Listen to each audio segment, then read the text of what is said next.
नमस्कार दोस्तों, मैं आपका दोस्त राहुल ढाका एक बार फिर से इस चैनल के ऊपर आपका हार्दिक स्वागत करता हूं। दोस्तों, जैसा कि अपन को पता है कि ग्रुप डी के अभी एग्जाम वगैरह हुए हैं, लोग फिजिकल वगैरह दे रहे हैं, लोगों का सिलेक्शन हो रहा है, मेरिट आएगी अभी कुछ दिनों बाद में और सभी लोग ग्रुप डी ज्वाइन करने वाले हैं।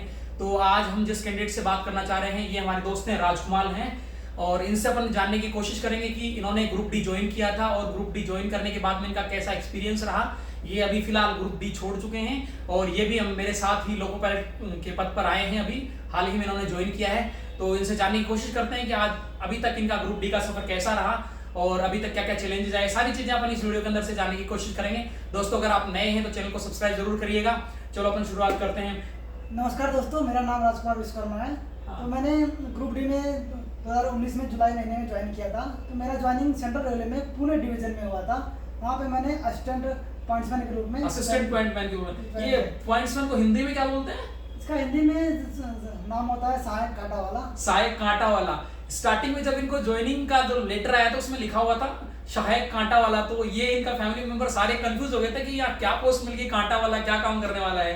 लेकिन जैसा इन्होंने फिर चेक वैक किया तो इनको थोड़ा कंफर्टेबल लगा कि हाँ चलो कोई बात नहीं, पॉइंट्समैन मिला है। तो स्टार्टिंग में आपने पॉइंट्समैन फिल किया था या फिर आपको कोई और चॉइस थी आपकी? मैंने स्टार्टिंग में हॉस्पिटल अटेंडेंट का फॉर्म फिल किया था, लेकिन अच्छा हॉस्पिटल अटेंडेंट भी ग्रुप डी के हिसाब से इनको दिया जाता है। अगर आपका नंबर अच्छा है, अगर आपने पहले प्रेफरेंस में हॉस्पिटल अटेंडेंट का डाल रखा है तो आपको पहले मिलने के चांसेस रहते हैं। तो आपको ऐसा लगता है कि पॉइंट्समैन से ज्यादा बेटर आपके लिए हॉस्पिटल अटेंडेंट होता अगर आपको नॉर्मली पढ़ाई करना है, अगर आगे जाना है तो हॉस्पिटल अटेंडेंट में एक फिक्स ड्यूटी रहती है और कम ड्यूटी रहती है मुकाबले। इन्होंने स्टार्टिंग से ही डिसाइड कर लिया था कि इनको पढ़ाई करनी है, आगे जाना है। तो अगर आप भी देख रहे हैं और आप पॉइंट्समैन हो तो या ग्रुप डी के एम्प्लॉय हो तो आपको भी प्रिपरेशन जारी रखनी है।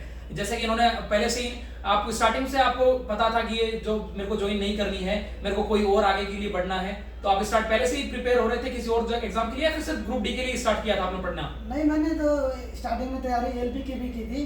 तो एलपी का फॉर्म जब मैंने भरा था तो ग्रुप डी का भी मैंने फॉर्म डाल दिया था, क्योंकि मुझे पता था कि मुझे ग्रुप डी अगर मेरी ज्वाइनिंग ग्रुप डी में हो भी जाती है तो मुझे आज नहीं तो कल इसको छोड़ना ही है। तो आपने 2019 में ज्वाइन किया था, आपने पॉइंट्समैन के रूप में ज्वाइन किया था। तो हम जानना चाहेंगे स्टार्टिंग में आपकी पोस्ट क्या थी? असिस्टेंट पॉइंट्समैन के रूप में आपने ज्वाइन किया था। तो जो प्रमोशन होता है किस बेसिस पे आपको प्रमोशंस वगैरह होते हैं? ये आप जब ज्वाइन करेंगे तो आपको एक दो साल करने के बाद आपकी पहला प्रमोशन असिस्टेंट पॉइंट्समैन से पॉइंट्समैन बी के रूप में होता है, जहाँ पे आपका ग्रेड पे 1800 से स्टार्टिंग होती है और 1800 से बढ़ के 1900 पे हो जाती है। अच्छा, तो कितने साल में प्रमोशन हो जाता है ये आपका? ये असिस्टेंट पॉइंट्समैन से प्रमोशन पॉइंट्समैन बनते हो आप? ये बेसिकली आगे जोन पे डिपेंड करता है, कहीं 1 साल में भी हो जाता है, कहीं 2 साल में भी हो जाता है, लेकिन 2 से 3 साल के बीच में हो जाता है। तो हम जानना चाहेंगे आपकी जो जॉब प्रोफाइल है वो कैसी जॉब प्रोफाइल, क्या क्या काम करने पड़ते हैं आपको स्टेशन के ऊपर, क्या क्या काम होते हैं आपके, क्या स्टेशन में क्या मेन जो काम होता है आपको, क्या काम होता है आपका? वो मेन आपकी ड्यूटी 2 तरीके से लगती है, एक तो स्टेशन पे लगती है और एक गेट पे भी लगती है। स्टेशन में बेसिकली आपका काम क्या होता है, जो आपके स्टेशन से ट्रेन आ जा रही है तो उसको आपको ऑल राइट एक्सचेंज दिखाना होता है, जो कि आपके हाथ पे हरा झंडा होता है। हरा झंडा, लेकिन आप एक चीज जरूर याद रखिएगा, कभी भी इस पॉइंट्समैन जाता है तो हरा झंडा और लाल झंडा दोनों, ग्रीन और रेड फ्लैग दोनों के दोनों साथ लेके जाना होता है। अकेला ओनली सिंगल फ्लैग अलाउड नहीं होता है। हाँ, और देखेंगे तो आप कभी भी किसी स्टेशन पर आपने देखा होगा एक साइड स्टेशन मास्टर एक्सचेंज देता है और एक साइड पॉइंट्समैन एक्सचेंज देता है। जैसे ही आप वहां पे जाते हैं एक्सचेंज दूसरे साइड में, तो आप क्या क्या चीजें चेक करते हैं? जैसे कोई ट्रेन पास हो रही है, आप सबसे पहले तो लोको पायलट को एक्सचेंज देते हैं आप, और लास्ट में आप गार्ड को एक्सचेंज देते हैं। तो आपने क्या क्या चीजें इंश्योर करते हैं जो ट्रेन जाती है? और आपने हरा झंडा दिखा दिया है तो इसका मतलब होता है कि आपके सामने से जो ट्रेन गुजर रही है उसको आपकी पूरी सेफ्टी इंश्योर करना है कि उसका प्रॉपर व्हील मूव कर रहा है, कोई व्हील में ब्रेक तो नहीं लगा हुआ है, कोई एनवायरमेंटल साउंड तो नहीं आ रहा है। कई बार क्या होता है कोई हैंगिंग पार्ट वगैरह दोस्तों लटका होता है ट्रेन के अंदर, क्योंकि इतना मूवमेंट ट्रेन का रेगुलर बेसिस पे मूवमेंट होता है। हो सकता है किसी ने कोई छोटा मोटा साइड से कोई टकरा गया हो, कोई भी कुछ घटना हो गई हो। कई बार क्या होता है कोई जानवर की डेड बॉडी तक लटकी हुई चली जाती है। तो ऐसी चीजें होती है जो पॉइंट्समैन वगैरह देखते हैं। और जैसे हम लोको पायलट हैं तो हमें पता है कई बार क्या होता है, जैसे किसी पिस्टन के ऊपर, किसी व्हील के ऊपर ब्रेक लगा होता है, उससे क्या होता है हॉट एक्सल हो जाता है, तो वो पूरा तरीके से गर्म हो जाता है, बार बार उसके ऊपर ब्रेक प्रेस रहता है तो वो गर्म होके बिल्कुल लाल चमकने लग जाता है व्हील होता है, तो उससे क्या होता है वो व्हील निकल भी सकता है, वहां से टूट भी सकता है। तो ऐसी सारी चीजें होती हैं। वो पॉइंट्समैन एक साइड से पॉइंट्समैन चेक करता है और एक साइड से स्टेशन मास्टर चेक करता है। दोनों की चीजें आपको मैक्सिमम यही काम होता होगा आपका उस टाइम। अब इसमें सपोज करिए कोई इंटरलॉकिंग होता है, पॉइंट होता है, अगर आपको पॉइंट कोई डिफेक्टिव हो गया तो वहाँ पर आपके मैनुअल जाके आपको वहाँ पे क्लाइंट से आपको सेट करना पड़ता है, वहाँ पे रख के आपको जैसे नॉर्मल सिग्नल्स वगैरह के लिए जैसे आजकल ऑटोमेटिक सिस्टम हो रखा है, जैसे स्टेशन मास्टर ऑपरेट करता है वैसे सारे के सारे जो ट्रेन आती है जाती है उसके लिए सारा का सारा ट्रैक ऑटोमेटिकली सेट हो जाता है। तो उन चीजों के लिए कई बार ऑटोमेटिक तरीके से वो काम नहीं कर पाते, तो उनके लिए वो पॉइंट्समैन को भेजते हैं स्टेशन मास्टर, तो पॉइंट्समैन वहां पे जाके इंश्योर करता है और स्टेशन मास्टर को फिर इन्फॉर्म करता है, तब जाके वो ट्रेन को सिग्नल के लिए परमिट किया जाता है। तो मैं आपसे और जानना चाहूंगा जो गार्ड से आपका क्या कम्युनिकेशन होता है। मैक्सिमम आप कभी भी पॉइंट्समैन को देखा जाता है तो वो गार्ड के साथ ही जाते हैं, कई बार ट्रेन को चेक करने के लिए जाते हैं, कभी कहाँ पे, तो क्या उनके साथ क्या कम्युनिकेशन होता है आपका। बेसिकली पॉइंट्समैन का गार्ड से संबंध तभी होता है जब आपका स्टेशन ऐसी जगह पे है जहाँ पे कोई साइडिंग हो। साइडिंग का मतलब कि जहाँ पे कोई कोल साइडिंग हो या तो फिर कई बार कोल की लोडिंग वगैरह अनलोडिंग होता है, कई बार सीमेंट का अनलोडिंग होता है, कोई भी जैसे व्हीकल वगैरह जैसे अपन को सामान पार्सल के लिए अपन लेके जाते हैं जो ट्रेनों के अंदर भी लोडिंग अनलोडिंग होता है, तो उन जगह पे अधिकतर जो जाता है कई अगर ट्रेन भी अकेली जाती है वो साइडिंग में तो साथ में पॉइंट्समैन को लेके जाया जाता है, क्योंकि वो इंश्योर करता है कि साइडिंग के अंदर प्रॉपर तरीके से वहां पे स्टेशन मास्टर होता नहीं है, तो वहां पे जो भी स्टेशन मास्टर का काम होता है वो पॉइंट्समैन ही करता है। पॉइंट्समैन ही चेक करता है कि भैया हाँ यहाँ पे प्रॉपर तरीके से मैंने पॉइंट सेट किए नहीं किए। और जो गार्ड होता है वो आपका एज ए सुपरवाइजर काम करता है इनका, वो उनको देखता है कि हाँ जो पॉइंट्समैन ने प्रॉपर तरीके से पॉइंट्स को बनाया है या नहीं बनाया है, यही चीजें आपको वहां चेक करनी होती है। कभी कभी अगर इंजन रिवर्स हुआ, इंजन कपल होता है तो वहाँ पे आपको इंजन को अनकपल करने के लिए पॉइंट्समैन का काम होता है और वहाँ पे गार्ड इसको इंश्योर करता है कि प्रॉपर इंजन से हमारा फॉर्मेशन पूरा ट्रेन कपल हुआ है कि नहीं कपल हुआ, क्योंकि जो हमारी ट्रेनें काफ़ी स्पीड में चलती है और हमको इससे इंश्योर करना बहुत जरूरी होता है और ये काम गार्ड हम करता है।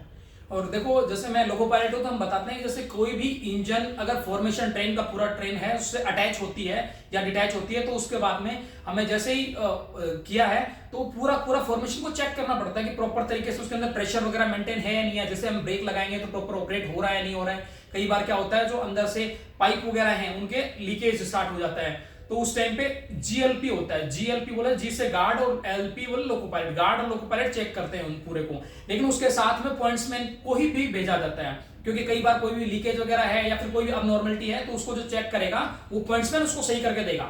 ये एक साइड लोको पायलट चलता है, एक साइड गार्ड चलता है और असिस्टेंट लोको पायलट रहता है वो इंजन के अंदर रहता है, तो फिर वो वॉकी टॉकी से कम्युनिकेट करते हैं कि भाई प्रॉपर तरीके से सारी चीजें हो पाई या नहीं हो पाई। यही आपका मेन काम रहता होगा। पॉइंट्समैन का यही काम होता है और पॉइंट्समैन का काम गेट पे भी होता है और गेट हमारा स्टेशन के अंदर है, स्टेशन सेक्शन के अंदर होता है, तो वहाँ पे जो लेवल क्रॉसिंग गेट होता है पॉइंट्समैन की ड्यूटी वहाँ पे लगती है।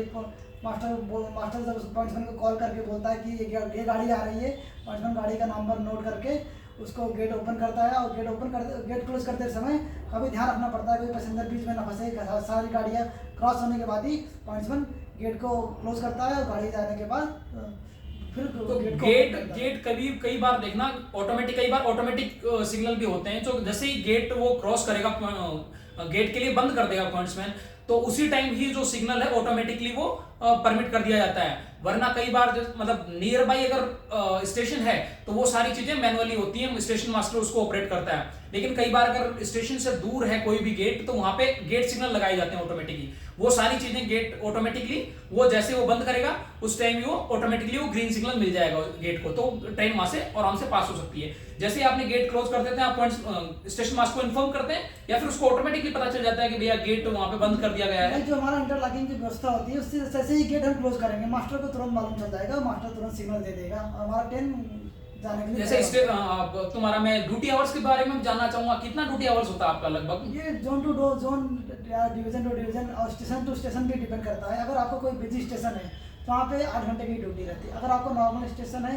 वहाँ पे बेसिकली 12 घंटे का ऑल ओवर इंडिया ड्यूटी रहे। अगर आप 12 घंटे तक आप ड्यूटी करते हैं तो आपको खाना वाना का स्टेशन पे आपको प्रोवाइड किया जाता है या फिर आप खुद का ही अरेंज करके लेके आते हैं? अगर आप स्टेशन पे हैं तो आपको सारा कुछ व्यवस्था अपनी तरफ से करना पड़ेगा। हाँ, लेकिन कई बार जैसे साइडिंग के अंदर ये काम के लिए जाते हैं तो साइडिंग के अंदर जैसे भी कोई भी साइडिंग का जैसे टाटा की साइडिंग है, कोई भी सीमेंट की साइडिंग है या फिर कोई भी कंपनी की कोई भी पर्टिकुलर कंपनी की हो तो वो आपको कई बार फूड अवेलेबल कराती है। वो कैंटीन के अंदर जैसे रेलवे एम्प्लॉइज को बोला जाता है कि ठीक है आप वहां पे जाइए, आपका एंट्री वगैरह करवाइए, तो आपको खाना फ्री ऑफ कॉस्ट आपको मिल जाता है। लेकिन स्टेशन के ऊपर इनको खुद को ही अरेंज करना होता है। जब ड्यूटी आवर्स, जैसे रोस्टर में कितना ड्यूटी करना पड़ता है, 7 दिन का रोस्टर होता है या 15 दिन का रोस्टर होता है? हमारा रोस्टर तो बेसिकली पॉइंट्समैन का रोस्टर 7 दिन का ही होता है। अगर आपने क्वार्टर ऑक्यूपाई कर रखा है तो आपको एक वीक में 5 दिन यानी कि 12 घंटे के हिसाब से 5 दिन 60 घंटे का काम करना। अगर आपने क्वार्टर ले रखा है तो 60 घंटे करेंगे या फिर 72 घंटे करेंगे? नहीं, क्वार्टर ले रखा है तो आपको 72 घंटे की ड्यूटी। क्वार्टर ले रखे हैं, देखो ये नुकसान है क्वार्टर लेने का। अगर आपने क्वार्टर ले रखा है मतलब आप स्टेशन के पास में ही रह रहे हो, और पास में रह रहे हो तो आपको ज्यादा घंटा काम करना पड़ता है, 72 घंटा काम करना पड़ रहा है। अगर क्वार्टर नहीं ले रखा तो आप बता सकते हैं मैं दूर से आता हूँ, जो भी आपके इश्यूज हैं, तो वो 60 घंटे में ही काम हो जाता है ना। अगर बाहर आदमी रह रहा है तो वो 60 घंटे काम करेगा, और 60 घंटे से ज्यादा जैसे एक्स्ट्रा होगा तो उसको ओवर टाइम के लिए हकदार हो गया वो। हाँ, और स्टेशन के पास में अगर क्वार्टर लेके रह रहा है तो 72 घंटे तक ओवर टाइम नहीं मिलेगा उसको, वो 72 घंटे से एक्स्ट्रा करेगा तब जाके उसको ओवर टाइम मिलेगा। ये तो अलग ही व्यवस्था कर रखी है। ये इंटरनल एग्जाम वगैरह भी होते हैं आपके। इंटरनल एग्जाम जैसे मैं लोको पायलट हूं तो हमारे होता है जीडीसी होता है, जिसे जनरल एग्जाम होता है, जनरल डिपार्टमेंटल कॉम्पिटिशन एग्जामिनेशन होता है ये।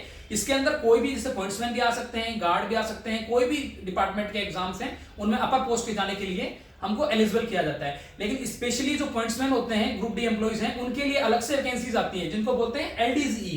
एलडीसी में आप कौन कौन से पोस्ट के लिए एलिजिबल होते हैं? अगर आपने पॉइंट्समैन में ज्वाइन किया है तो आपको बेसिकली आप वहाँ से एलडीसी का एग्जाम देके गार्ड्स बन सकते हैं और स्टेशन मास्टर भी बन सकते हैं, और ये व्यवस्था सिर्फ पॉइंट्समैन के लिए होती है। तो स्पेशली ये पॉइंट्समैन के लिए ये एलडीसी, इसका फुल फॉर्म बोले तो limited departmental competition exam limited. हाँ, तो ये लिमिटेड लोगों के लिए ये स्पेशली यही लोग बन पाएंगे।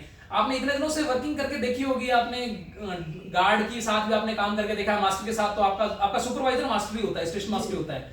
आपकी अटेंडेंस वगैरह किस बेसिस पे करता है वो? हालांकि स्टेशन पे अटेंडेंस तो मैनुअली बेस पे होता है, आपको वहाँ पे जाके साइन करना होता है, तो आपको मैनुअली करना पड़ता है। तो आपका पहले से आपको बता दिया जाता है कि आपको भैया इतने वो इस डेट को आपको मॉर्निंग की शिफ्ट रहेगी, ये आपको नाइट को शिफ्ट रहेगी, ऐसा रहता है? फिर कैसे बताया जाता है? इमीडिएट सुपरवाइजर स्टेशन मास्टर होता है, वो आपको रोस्टर का एक हफ्ते का ड्यूटी वो फिक्स करके रखता है, पहले से फिक्स कर देता है कि आपको ये ड्यूटी करनी है आपको हिसाब से। तो आपको कौन सा बेटर लगता है, ये स्टेशन मास्टर? अगर सपोज जैसे आप एलडीसी के लिए आप अगर जाना चाहते हो सपोज कभी, तो आपने कभी फील किया होगा कि कौन सा बेटर, अगर आपको चॉइस मिलती है तो आप स्टेशन मास्टर की तरफ जाना चाहेंगे या फिर गार्ड की तरफ जाना चाहेंगे? वो पर्सन टू पर्सन डिपेंड करता है। अगर आप गार्ड की तरफ जाना चाहेंगे तो वहाँ पे अच्छी खासी सैलरी मिलेगी आपको। अच्छा, सैलरी के पर्सपेक्टिव से देखोगे तो आप गार्ड की तरफ जी। अगर आप रूम घर पे रहना चाहते हैं तो आपको स्टेशन मास्टर प्रेफर करना चाहिए। ये साइडिंग में आपका वर्कलोड वगैरह कितना ज्यादा वर्कलोड होता है या फिर आप स्टेशन पे जाना पसंद करते हो? अगर आप स्टेशन पे तो आपको एक लिमिटेड टाइम ड्यूटी करना पड़ेगा। अगर आप साइडिंग में जाते हैं तो हाँ, जब तक आपकी ट्रेन गई और ट्रेन जब तक बाहर नहीं आएगी तब तो आपको वहीं रहना पड़ेगा। कभी कभी ड्यूटी काफी लंबी हो जाती है। ये एक्स्ट्रा पैसा मिलता है क्या आपको साइडिंग पे जाने का? कई बार एक्स्ट्रा पे किया जाता है। तो आपको कंपनी देती है या तो फिर रेलवे भी देती है, आपको एक्स्ट्रा पैसा उसको देती है। हाँ, तो और मैं आपको जानना चाहूंगा, जैसे कई बार जैसे आपको पर्टिकुलर किसी भी स्टेशन के ऊपर आपने ड्यूटी स्टार्ट कर रखी है, जैसे आप चेंज करते हो आपको बोला जाता है कि देखो आज उस स्टेशन के ऊपर हमारा पॉइंट्समैन का कोई हेल्थ खराब होगी या फिर लीव पे चले गए, तो यहाँ से भी जैसे स्टेशन दूसरे स्टेशन के लिए आपको भेजा जाता होगा कई बार? जी, आपको अगर दूसरे स्टेशन पे अगर भेजा जा रहा है तो अगर हमारी दोनों स्टेशन के बीच की दूरी 8 किलोमीटर से अगर ज्यादा है तो हमको उसको टीए के रूप में 500 रुपए एक्स्ट्रा मिलते हैं। हाँ, अभी आपको 500 बता रहे हैं आप, हो सकता है आने वाले टाइम के अंदर ये डिपेंड करता रहेगा, चेंज करता रहता। और ये आप सिटी वाइज भी डिपेंड करते होंगे ये चीजें, सैलरीज जो अलाउंसेस वगैरह होते हैं, आप जिस सैलरी में जिस सिटी में रह रहे हो उससे भी आपका डिपेंड करता होगा, जैसे एचआरए डिपेंड करता है भाई, या इनमें भी आपको कोई चेंजेस आते हैं या फिर नहीं आते हैं? आपको अगर आप गांव एरिया में रह रहे हैं तो वहाँ पे आपको एचआरए आपको 9% मिलेगा बेसिक का। अगर आप उसके थोड़ा मिडिल सिटी में रह रहे हैं तो वहाँ पे 18% है, अभी सिटी में रह रहे हैं तो 27% मिलेगा। ये मास्टर से आपके क्या कॉन्टेक्ट रहते हैं आपके? आपका जो स्टेशन पे अगर आप काम कर रहे हैं तो आपका इमीडिएट सुपरवाइजर मास्टर ही होता है, आपका बॉस वही होता है, तो आपको उससे अपने सारे संबंध अच्छे से बना के, अच्छा, उससे रिलेशन अच्छे बना के रखे हैं तो आराम से रेस्ट मार रहे हो आप। चाहिए तो आपको उससे बात करनी पड़ेगी। अच्छा, लीव आपकी स्टेशन मास्टर ही अप्रूव करता है आपकी? ये तो बहुत मतलब मास्टर के साथ बना के रखना बहुत जरूरी हो रखा है। चलो ठीक। और मैं आपसे जानना चाहूंगा, जैसे आप ट्रांसफर वगैरह के लिए क्या एलिजिबिलिटी होती है आपकी, किस बेसिस पे ट्रांसफर होते हैं आपके? आपको सपोज करिए कोई आपको स्टेशन मिला, आपको वहाँ पसंद नहीं आ रहा है, वहाँ का जगह पसंद नहीं आ रहा है, तो आप दूसरे स्टेशन पे ट्रांसफर जाते ही लगा सकते हैं। तो फिर वो आप वहाँ पे टाइम के अनुसार आपको, जैसे ही वहाँ पे कोई वैकेंसी खाली होगी तो आपको बुला लिया जाएगा। तो रेलवे क्वार्टर्स वगैरह आप सभी को मिल जाते हैं या फिर कोई दिक्कतें आती हैं इसमें? मैक्सिमम ग्रुप डी के एम्प्लॉयज के लिए तो क्वार्टर्स तो पॉइंट्समैन के लिए तो मिल ही जाते हैं, लेकिन वो आपके ऊपर डिपेंड करता है। अगर आप लेना चाहेंगे तो ठीक है, नहीं लेना चाहेंगे तो मतलब सफिशिएंट अवेलेबल होते हैं क्वार्टर्स वगैरह? पॉइंट्समैन के लिए क्वार्टर्स अवेलेबल होते हैं। चलो बहुत अच्छी बात है। और कोई ऐसी चीज जो आप चाहते हैं कि आप बताना चाहते हैं, आप वहां से आए हैं, अभी आपने लोको पायलट ज्वाइन किया, तो आपने पहले से एग्जाम दे दिया था लोको पायलट का या फिर बाद में आपने ज्वाइन करने के बाद दिया था एग्जाम? नहीं जी, एग्जाम तो मैंने दोनों का साथ में दे रखा था, लेकिन ज्वाइनिंग ग्रुप डी की आपकी पहले आ गई थी, उसके बाद में आपकी लोको पायलट की एग्जाम। तो आप कितना डिफरेंट महसूस करते हैं वहां पे वो वाली जॉब से आपने ये वाली जॉब में आए हैं? तो आप क्या माना कि देखो, एक तो ग्रेड पे का फर्क आता है, एक सैलरी का थोड़ा सा फर्क आ जाता है, लेकिन वर्किंग एटमॉस्फेयर के हिसाब से आप कौन सा ज्यादा कंफर्टेबल मानते हैं? वर्किंग एटमॉस्फेयर के हिसाब से तो पॉइंट्समैन की जॉब बेटर है, लेकिन आपको वहाँ पे पैसे कम मिलेंगे। पैसे कम मिलते हैं उस वजह से, पोस्ट भी कम रहती है, लेवल भी कम रहता है। तो आप पढ़ाई के लिए अगर आप देखना चाहते हैं, जैसे पॉइंट्समैन होते हैं, पॉइंट्समैन गेट पे भी ड्यूटी होती है उसकी, स्टेशन के ऊपर भी ड्यूटी होती है, तो पढ़ाई कहाँ पे ज्यादा होती है आपकी? अगर कोई सपोज आगे के एग्जाम के लिए जाना चाहता है कोई कैंडिडेट, बेटर है। अगर गेट पे काम कर रहे हैं तो वहाँ पे ड्यूटी रोस्टर 8 घंटे का भी रहता है। वहाँ पे आपको सिंगल लाइन में है तो वहाँ पे ट्रेनें कम रहती है, तो वहाँ पे आपको गैप ज्यादा मिल जाता है, तो आप उस गैप में आप पढ़ाई कर सकते हैं।